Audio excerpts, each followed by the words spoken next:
In the early 2000s, I was a young college student studying political theory. As a refugee from communist Poland, I was intensely interested in philosophy, policy, and government. I looked for opportunities to get real world experience in my field of study, but unfortunately, the prestigious internships offered were generally unpaid. Instead, I worked double shifts at a nearby restaurant to be able to pay for my books and groceries.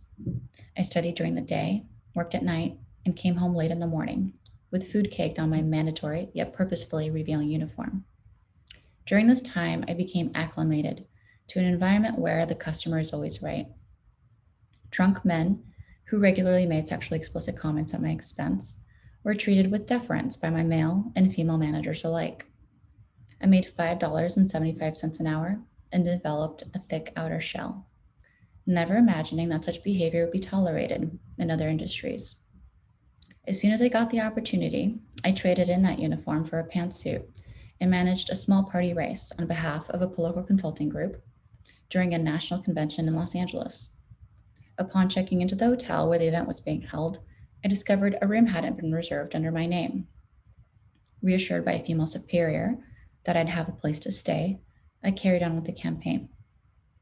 It was late in the evening when my boss, a man 30 years my senior, requested I meet him at the hotel bar for a debrief.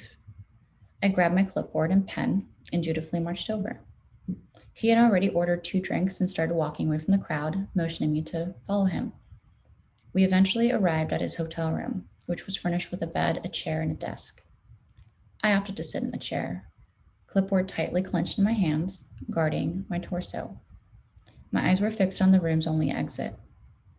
Suddenly, he dispensed with the formalities, discarded his jacket, and invited me to join him on the bed to watch a movie. I sheepishly declined so as not to irritate him and insisted we get some work done. He ordered me to try my drink and started flipping through the channels. My heart began to pound when he informed me that his room should be sufficient for my stay at the convention. He reinforced his argument by pointing out that we were on a tight budget and remarked, "You're not a princess who needs her own room, are you?" At first, I froze, but thankfully, my fight or flight instinct kicked in and I managed to leave. The next day, my fresh faced candidate unseated an astonished incumbent. In no state to celebrate the victory, I returned home, only to be met with news of my termination. For some time, I struggled with the complicated feelings that arose from the unequivocal fact I got fired for not sleeping with my boss. I had naively thought I immigrated to a country that functioned as a meritocracy. Like most women, I never complained. I couldn't afford legal advice or therapy, and the prospect of telling my family and friends would only deepen my humiliation. Though I had joined another political consulting firm with a supportive male mentor, the pain and isolation continued to magnify until it extinguished my passion for a career in politics. I told myself I could start fresh and reinvent myself in a new industry. So, at age 30, I entered the high stakes world of private equity. The opportunity to work with some of the most brilliant investors in the world, titans in their respective industries, ignited my intellectual curiosity and rekindled my ambition. As I rose through the ranks and successfully raised institutional capital for investment firms worldwide, I adapted to being, in most cases, the only woman in the room. My new uniform only exposed my hands, neck, and face, so that I couldn't be accused of being, quote, distracting during meetings. That said, I couldn't be seen in loose fitting clothing either, so as to avoid being asked if I was hiding a pregnancy. I even once dyed my hair brown so that I would be called by my first name, rather than just be referred to as the blonde. I learned to control my facial expressions at sexist comments, how to steer conversation away from overly personal inquiries, and how to bear the brunt of humiliating jokes. Most women I know possess these skills. They're just not listed on their resumes. When I was approached by AMP to head up their North American distribution efforts in 2016, I engaged in a rigorous interview process. Being intimately familiar with some of the pitfalls to avoid in a work environment, I zeroed in on their corporate culture over their portfolio of assets. I inquired about AMP's diversity and inclusion policy, female staff retention, equality and compensation, and since I was in the midst of family planning, I drilled down on how they accommodated working mothers. I was informed A&P had just hired 2 pregnant women, one of whom went on paid maternity leave immediately. This news assuaged my greatest fear of needing to choose between having a career and having a family. I did my due diligence and thought I had found a firm I could grow with, a place where I would be safe, where my personal and professional choices would be supported and respected. Everyone now knows how deeply mistaken I was.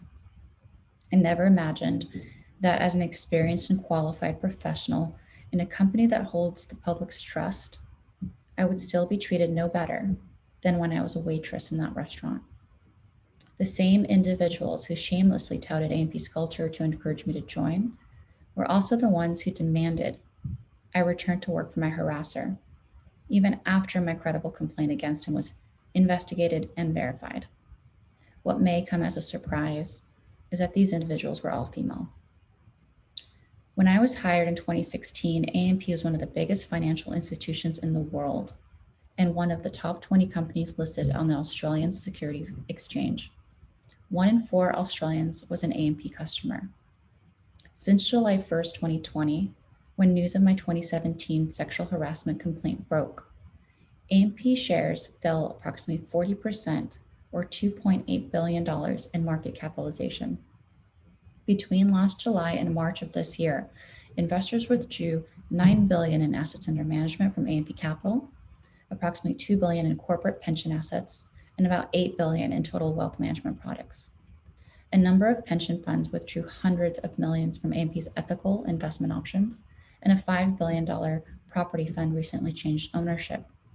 Currently, there is speculation 2 more funds will also change hands. Now, this 172-year-old company is no longer in the top 20 or the top 50 on the ASX, and its market capitalization continues to shrink. Over the past year, dozens upon dozens of talented senior and junior staff have left, not to mention almost every single executive. My harasser, however, is set to finally depart next month with a reported $50 million golden parachute.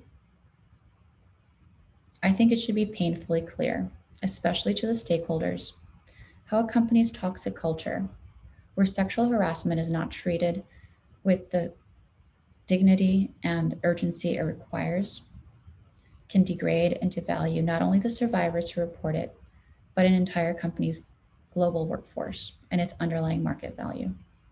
Companies like A&P ultimately serve a broad cross-section of the population as customers. These companies must conduct themselves within the moral and ethical norms of their customer base, or rightly, risk extinction. Simon Mawini of Allen Gray, one of A&P's biggest shareholders, summed this up when he said, quote, "Companies must have a social license to operate above all else, or ultimately it will be your company's downfall." Many things had to line up for this case to catalyze corporate Australia's Me Too moment, but none more instrumental than when some of the major shareholders and their representatives like ACSI held A&P to account, sending a firm message that sexual harassment is simply bad for business. A 2018 report by Deloitte quantified the cost of sexual harassment at $3.8 billion to the Australian economy. Investors recognize that poor corporate culture ultimately impacts investment outcomes, and it's investors who can and should push companies to reconsider the serious implications of continuing to business as usual and prioritizing short-term gains over long-term sustainability. Beyond its consequences for enterprise value, workplace sexual harassment is a notoriously underreported human rights issue, a health and safety violation, and a professional crisis, not just a personal one.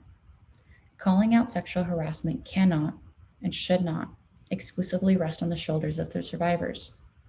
Those of us who do decide to speak up almost never work in our chosen professions again. And I would be remiss not to mention that my experience would undoubtedly be exponentially worse if I still spoke with an accent, worked for minimum wage, lived in a non-democratic country, didn't have white skin, wasn't able-bodied, didn't possess a resilient mind, or identified as anything other than heterosexual.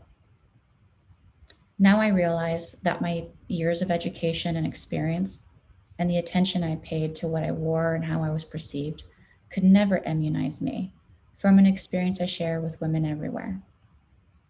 We're all in the same storm, just in different boats, anchored by systemic sexism and misogyny. I'm grateful to Louise Davidson, CEO of the Australian Council of Superannuation Investors, and Kate Jenkins, Australian Sex Discrimination Commissioner and member of the Australian Human Rights Commission, for the work they continue to do on behalf of all employees and investors. I appreciate the opportunity to speak to you all today and hope you join us in demanding greater transparency and accountability so that we can set a new standard for the global community. Thank you.